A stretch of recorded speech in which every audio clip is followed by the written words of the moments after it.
Plan for rain? Way to dampen the mood. But guess what? We're going to brighten up your evening tonight. Welcome to Week 3 of HS Game Time. I'm Ken Spencer. He is Tyler Griever. Our game of the week is an annual heavyweight fight. Yeah, two of the best teams in our area, Mail and St. X. It's the first time they've seen each other since last year's 6A state title game. Of course, the Tigers won that one. Mail trying to avenge that and rebound from a loss to Ballard. Packed house. Fourth quarter, Bulldogs down 17-10, looking to keep this drive moving, but this pass is going to be tipped and picked by Henry Murr. This was the fourth interception of the night for the Tigers.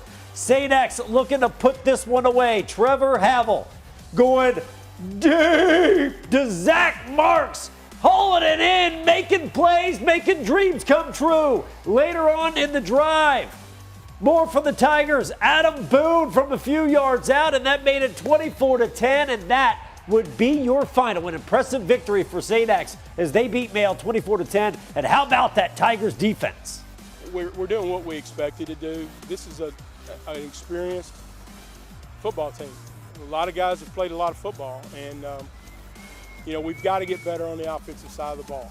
This is the toughest part of our schedule. I mean, we've got Mail, Elder, Trinity in our next 3 games.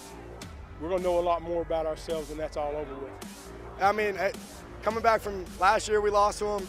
We beat them in state. It was like marked on our calendar. I'm sure we were marked on their calendar. It feels great coming in and out with a win. So. We mentioned Ballard. What a start to the year for the Bruins. Their win over Mail was their first since 2009, and now the challenge is sustaining that success. The first step to that, getting to 3-0, is a road trip to South Oldham. The Dragons are 0-2 and apparently are not real. House Targaryen would disagree with that. Ballard continuing to look like it is for real. Second half, 20-0. Tristan Hawkins keeps, and Tristan Hawkins is gone. That is a long touchdown to make it 27-0. Then the Bruin defense. This is looking like a heck of a unit, Ken. I'm not going to lie. Journey Weich going separate ways. The other way off of the pick, reversing field and going to the house. That was a Journey band that reference. Song, by the way. It's a great song. It really is. It's like 41-0. Ballard wins. And I'm still talking. Instead of singing. Trinity also. Tough deal. It was hard. I got distracted when I decided to do music. Shamrocks hosting Center Grove from Indiana. Okay, so this is a 10-yard screen to get him into field goal range. Kellen McLaughlin, this kid was huge. 5 field goals for him. That's from 36 yards out to give Trinity the lead. Let's go to double overtime. Tied at 22. This is to Noah Myers for the go-ahead touchdown to make it 29-22 Shamrocks. Center Grove will score. Going for 2 here, pressure coming, and John Pirtle will get the pick to seal it. The Rocks win 29-28 and snap Center Grove's 30-game win streak. Down at North Hardin tonight, the Trojans look to hand Manual their first loss of the season. First play of the game, North Hardin going into their bag of tricks. The halfback pass, deep. Only problem, Manual saw it coming. Amari Townsend comes up with the interception, and he is not done.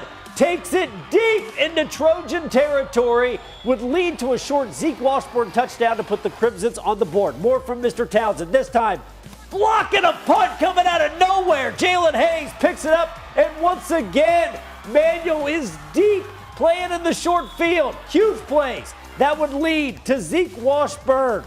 Thank you, sir. May I have another? His second touchdown on the night. Manual puts it on North Hardin. They win it 33-6. Big time test for PRP this week. The 2-0 Panthers visiting a perennial contender out in Bowling Green. Jacob Dixon, we all know him for being a great wide receiver, going to UK, right? He says, I can play special teams too. Lay the wood. You are never too good for special teams, kids. You break the wood, we'll have a fire. Speaking of wood, LaDainian Woods on the sweep, scores for Bowling Green.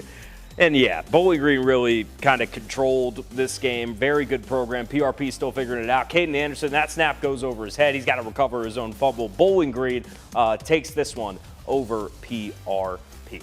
When we come back, Cal looks to continue a dominant start to the season, and we also travel around Southern Indiana. Stick with us.